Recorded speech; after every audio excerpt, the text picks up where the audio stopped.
This is the Gothic Tarot. These are the majors.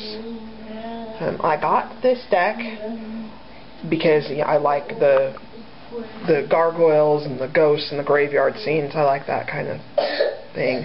And I felt that this would be a good deck maybe to work with for dreams. I have a lot of really vivid and odd dreams. And I thought it'd be a good deck for like shadow work and personal journaling and that kind of thing. So that was why I bought this deck. I looked at all of the pictures of the deck online. I had quite a bit of time to think about this deck before I actually brought it home, and I really did know what to expect. There's some of the minors, and the aces. So when I did finally get this deck home, I was really disappointed. I had been so excited. Here are the twos.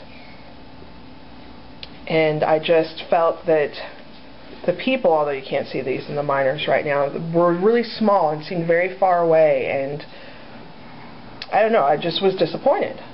But since I had already committed myself to doing a month's study with all my decks, I decided, since I was so anxious to get this one, let me switch to some more, and then so cold towards it once I got it, these are the fours, that this would be a good deck to start with my study and see what was going on with such extreme reactions to it.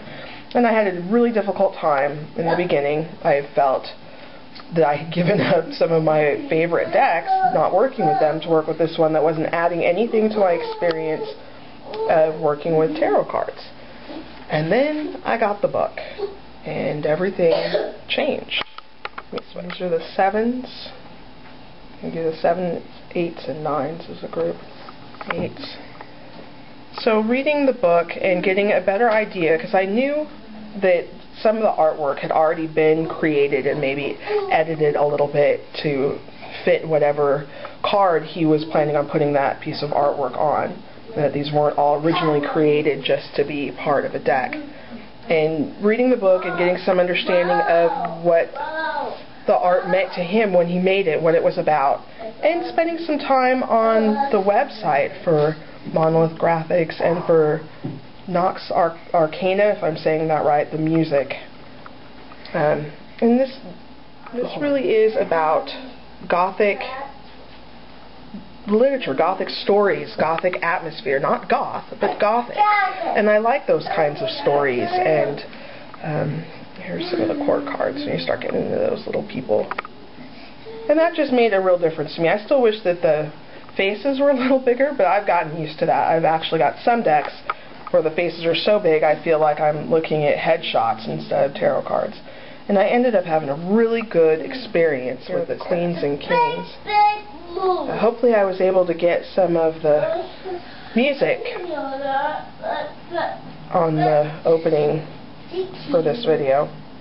But yeah, so I didn't end up using this like I thought I would. When I read with this deck, it doesn't read dark. It reads like a regular tarot deck for me. I got really good, accurate, predictive outcome type readings. I didn't do a lot of journaling or dream work with this deck.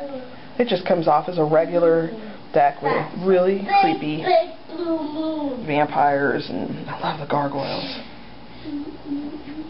And that's just kind of a nice change, and it's a mood deck for me when I'm in the mood for this type of imagery. This is a deck that I would go to. And if he ever made another, maybe with some more color in it and not so black and gray and red, I would definitely buy it. So that's the Gothic. Good deck.